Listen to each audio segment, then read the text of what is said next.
How did photography come into your life? Archaeology. I was studying archaeology at the time, and I brought it around with me because I thought I was going to do some reportage stuff. But I was so green to it. I, in very many ways, I sort of taught myself just through trial and error. But I did take a couple courses when I was in college. And then I started working for Condé Nast, funny enough.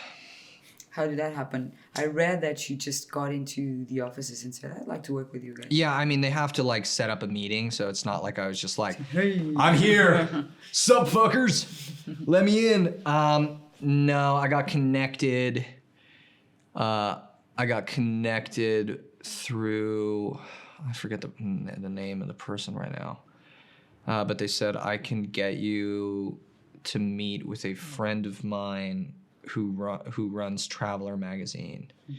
And I got in there, and it was very clear to me at first that everyone was like, who's this actor that's trying to do photography? So I just said, hey, I'm planning on taking this little train trip from the west to the East Coast. I'll just give you the story, as long as I can write whatever I want in it, and you guys can have the pictures. They're yours. So I did that with Traveler magazine, and I did a couple stories with them. And then as a consequence of just being in New York, a lot of my photo friends were getting wrapped up into fashion, and I got wrapped up into fashion. And then I got introduced to Glenn, who's sitting over there in the corner, looking at me with big British eyes. And as a consequence of that relationship, it started moving pretty fast. We did an Adidas shoot in the Canary Islands, which I think I hid as much as I could from Glenn, that I butchered quite a bit of that process, but we got it done, and it just sort of picked up from there. Why do you love photography so much? Because it's about control. Okay. I have far more control in photography and showing the final image of something that I want than I do in acting. Yeah. At least right now, but I'm taking into account I'm speaking from a very commercial acting place. Yeah. Okay. You know. I read that photography took you out of a dark place. Do you want to talk about that? And I think you're very open about that. Yeah. How did it change? How did you get to that dark place? And how did photography help you get out of it? Does anyone really know how they get into a dark place? I don't, yeah. Yeah, I mean, I think it was just one of those moments that we bump into at certain times of our life. And I think the arts always help you out of those. I think hobbyism is one of the greatest cures that we have available to us, and I think the arts are also one of the greatest cures. I don't think it's a coincidence that in many people's darkest moments we turn to the arts, just generally. It's true. Yeah. COVID and quarantine were Great example. Great example of that. Yeah.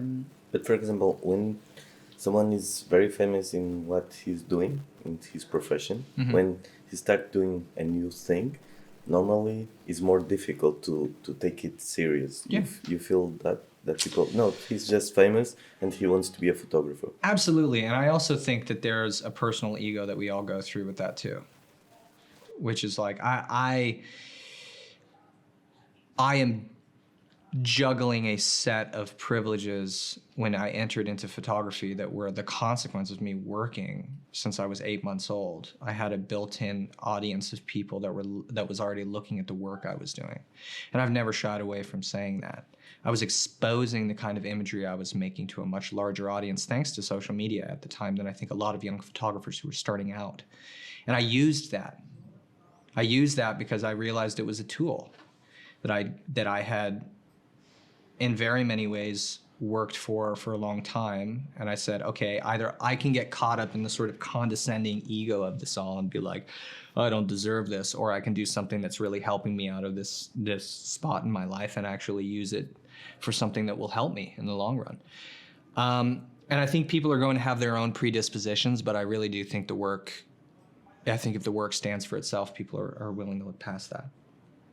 The work always has to speak for itself. And if it does, it will.